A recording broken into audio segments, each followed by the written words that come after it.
Yo, what is going on YouTube? It's your boy Dan, aka aDrive. I am live right now on twitch.tv/aDrive, which is where I do all of my streams, including my Harry Potter Wizards Unite streams. And this video is going to be a tutorial for any beginners. This is a beginner's guide. We're gonna go through every bit about this game that I can tell you guys. I'm level 17, almost 18, so I think I have a pretty good understanding of how this game works. I'm out at the park, and we are gonna show you guys the basics. So we're gonna have a good time here. Of course, if you're watching this on YouTube, hit that like button, subscribe for Wizards Unite content pretty much every single day. And I would recommend watching the whole thing, as you may pick up on some things you didn't know before. So the first thing I'm gonna look at here is your friends list. You could open up your friends list, you could add friends. Right now, there's not a ton of benefit to friends list. Hopefully they add some sort of gifts or something like that in the future, but that's just something to make note of, is you can go into your friends list, add people. You can also reset your friend code, which is pretty cool.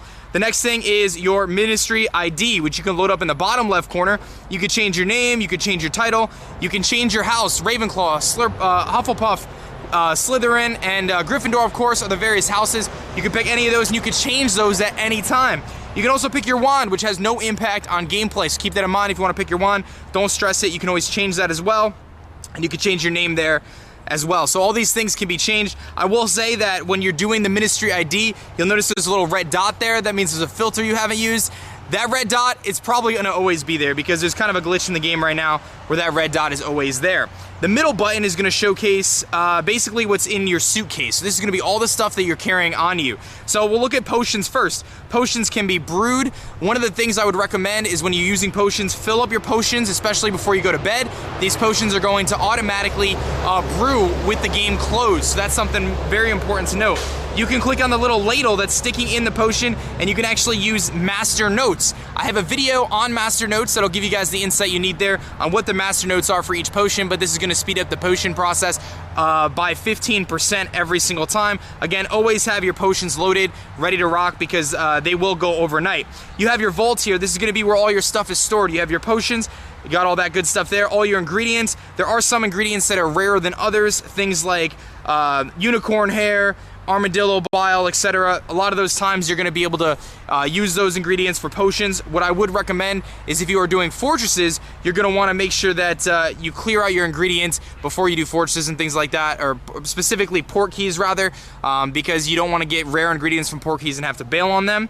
This is going to be your utilities, so you got your spell books, your scrolls, and your dark detectors. I'll show you guys a little bit about those here shortly, but these are important for leveling up your trainer class. You've got your runestones here. These are used for fortresses specifically. The higher level the runestone, the more difficult the foes, but also the higher rewards you're gonna get, and you'll get rewards in that specific class. So if I used an oddities runestone on a fortress, I would get a higher reward for oddities. And then last but not least is your seasoned water, and this is what you'll use at greenhouses to essentially grow various ingredients in greenhouses, and ultimately you'll need the water to water those things, so you can get some rare ingredients if there's a specific potion that you're aiming to get. So that's everything there. The next thing is your registry. The registry is kind of like a Pokedex in Pokemon Go, but you can register various items. You can see I actually just maxed out this particular item here.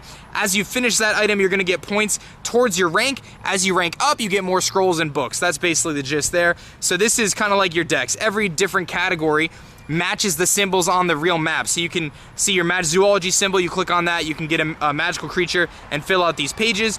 As you fill out the pages, you can actually do what's called prestiging. You'll notice that my ministry atrium here is kind of like a brownish background. The background for this one is a little bit darker color. That's because I prestiged this page, which means you essentially reset the page and you can collect those foundables again and gain XP and rank up there. There's challenges which you can have every single day. These are various books that you'll get. A lot of times you'll find them in fortresses. So if you do fortresses, you can get these challenges again, rank up the various areas. And again, these are all items to rank up, get books and things like that. You've got your mysteries here, which is going to be basically kind of the main storyline. You'll get these again through just playing through the game. Nothing too crazy there. You can click on them, get more points. And then last but not least is events, which is just recently unlocked. I just put out a video about the brilliant event. There's going to be most likely a brilliant event where you can get the various brilliant foundables, which may be equated to like a shiny type of deal. Next thing is your profession. Now you can pick one of three professions: your aura, your zoologist, or your professor. You can switch between all three of those at any point in time. However, your skill tree points cannot be respect. So if you've invested into your skill tree in aura like I have, you cannot get those points back. You can, however, switch professions and invest into a new skill. the three different characters are, the Auror is a more offensive build, specifically dealing damage. The Mad Zoologist is a tanky, kind of support type build focused on healing. And then the Professor actually focuses on debuff, so it debuffs the enemy and makes it a little bit easier to defeat, kind of is a middle ground. And they all have their benefits in terms of how they deal with different things. The Auror is really good against other, like, kind of wizards. It's really bad against magical creatures, whereas the Mad Zoologist is really good against magical creatures, but really bad against wizards. And then I believe the Professor is really good against oddities, but bad against wizards or something like that. I might have gotten it mixed up. But you can always go to your lessons, of course, and you can rank up with your skill tree here. It's really a matter of preference. There's no easy way to say, okay, this is 1,000,000% the way to go in the game. It's really up to you. You can see I've kind of jumped around and try to pick the things that I thought was most beneficial. And then last but not least, I have a separate video on port keys, but basically you find portmanteaus scattered throughout the map. Use your keys on those portmanteaus, kind of like eggs. You walk far enough to essentially incubate the portmanteaus. They'll turn into port keys. You can drop them, you can walk into them and obtain rare ingredients. As I mentioned, you want to make sure that you clear your ingredient space, so that way you can grab the rare ingredients that you're going to find from port keys. I'd also recommend considering using the potion in your vault, the Barufio's Brain Elixir, which is going to double the experience that you're going to get. So that's the basics there. It looks like I have another port key that's going to unlock. Hopefully they get rid of this pop-up every single time. And then I think I covered everything else. These are your daily challenges. You have to open them every single day in order for the daily challenges to prompt. You have special challenges, you have achievements, things like that. So there's a couple different things. Then your SOS, which is a couple other different things to get experience. So always check these. You'll get little red dots indicating that those things are there. Now that we've kind of gone through the different menu scene, there is weather, and time of day does impact the spawns that you're going to get. So playing at nighttime, you'll find vampires, horned serpents, things like that. Playing in the daytime, you'll find like centaurs and stuff. So very different kind of spawns there. And then you guys probably could figure out how to get to the store. That's pretty straightforward. You can go to the store, you could buy various things. And then the last thing I just want to mention is in your settings, there's a few settings that I recommend doing. Map camera idle, I would switch that to off. And then you can also download all assets, which is going to make the game run a little bit more efficiently. It's about 3 gigs of assets. So the last thing I want to mention here is I'm going to show you guys a little bit about the gameplay itself. These things on the map, they're going to come in different colors. They're called inns. You can go into the inn, you can swipe across, and you're going to get spell energy by going to the inns. Very simple. I got 3 spell energy for that one, and I'll show you at another inn a nice little trick here. You can click on the inn, you can swipe really quickly, click the X out, and you'll see the white smoke above the inn is going to indicate that I've actually already gone to that inn. I've collected my spell energy, and that is how you can cast various spells in the game.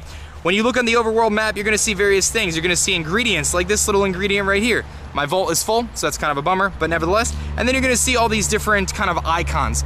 The icons are going to indicate the different class or page that you can register this foundable into. And the beams of light above the foundable is actually the thing that you're really looking for, because that is going to be a rare foundable, a higher threat level, and so on and so forth. So actually we found a baby Norwegian Ridgeback here, and simply by having spell energy, you can cast a spell to essentially try to break the confoundable and ultimately free the foundable. So this one actually departs from me. By using potions in combat, you can actually increase your chances if you find really rare foundables, but that's the gist there in terms of how the different foundables are going to work. And you just trace the spells, but you just need spell energy, which again you'll find at the various inns throughout the game. By simply going to the inns, you can grab your spell energy. It's pretty easy to do, and like I said, you can actually go pretty quickly by just swiping through without too much of a problem. So that's the gist there in terms of the foundables. My recommendation is, as the game is new, pretty much click on everything, try to defeat all the foundables. If you happen to find something a little bit rarer, you're going to want to use your potions to try to give yourself a better shot at those. That's just a pretty straightforward idea there. But you see I've got this rare foundable here, and we'll see what it's going to be. It looks like it's Mad Eye Moody. So for this demonstration, I'm going to use a Stimulo potion. It's going to be 3 boosted casts. I'm going to try to get a nice trace there. I'm going to get a decent trace. I'm actually getting a Masterful. So that potion there actually is going to help me get a Masterful, and we're actually going to be able to do it and essentially free Mad Eye Moody here, which is pretty cool. I'm going to show you guys a brief rundown of a fortress really quickly, and then I'm going to show you greenhouses, and I think that is probably going to be our little intro tutorial here. I've talked very fast, but I wanted to make sure I can cover all this relatively quickly. One other thing I'm going to mention here is the secret to finding super duper rare things is go to your inns and go put your dark detectors out. I got 3 spell energies. you can put a max of 3 dark detectors at one end. I'm actually gonna do this here. I'm gonna throw down 3 dark detectors, and you're gonna see that we're gonna get a really rare spawn. We're actually gonna get a pretty good spawn here, but there's a harp. So by using those dark detectors, especially 3 at one end, you're gonna increase those rare spawns. They're kind of like Pokestop modules, as if you were to find them in Pokemon Go or something like that. So just something really important to note there. You're gonna wanna make sure that you're using those dark detectors if you can. Team them up in bunches of 3 with friends or yourself. That's gonna be a really, really effective way to find rare stuff. Fortresses are a really good way to level up in this game. What I've noticed is you could actually, let me give you an example here. If you go to your profession, you can see there's a number 3 right under Auror, and then it's 138 out of 140. That number 3 is actually indicating that that's my level as an Auror. So we're actually gonna rage quit the game here. Not sure what happened, but that's going to be my level as an Auror, so that's going to recommend the various fortress levels that I can take on. Obviously, by teaming up with other people in different classes, you'll have a much better chance of taking down various fortresses here. But let me give you guys a quick preview on a fortress. I'll pick a low-level rune. Again, the higher the level of the rune stone, the better the rewards, but also the more challenging the foes will be. So we're gonna jump right into this this fortress here. Again, the rune is gonna help you find various foundables in that particular area. And one thing I think a lot of people don't realize is on the bottom screen, I've unlocked these various buffs here. I've got this one here, I've got this one here, and this is actually for teams. So I'm gonna drag this on here, and that's actually gonna weaken this Acromantula, and that's gonna make it a little bit easier for me to take on, and it shouldn't be too big of an issue here. You drag from the top down, this little icon is at the very top, and Protego seems to not use your spell energy, but it should be pretty simple to use, and then you just drag this here.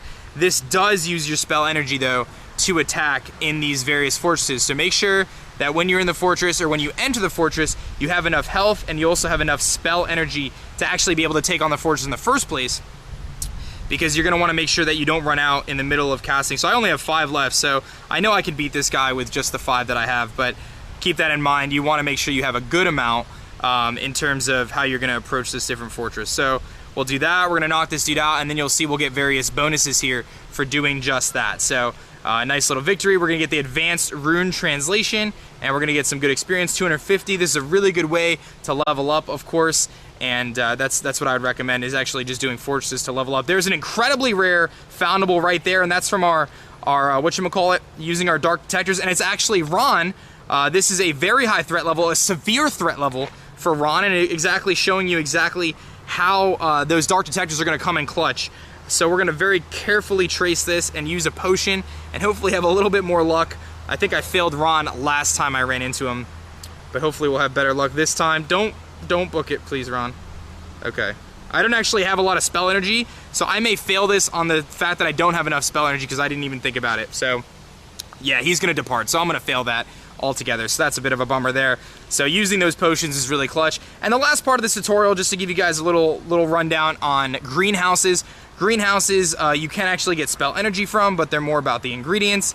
I don't have anything there, but you'll see I'll actually get 4 spell energy from that, which is pretty cool. And then you can go to the growing section and you can grow various ingredients.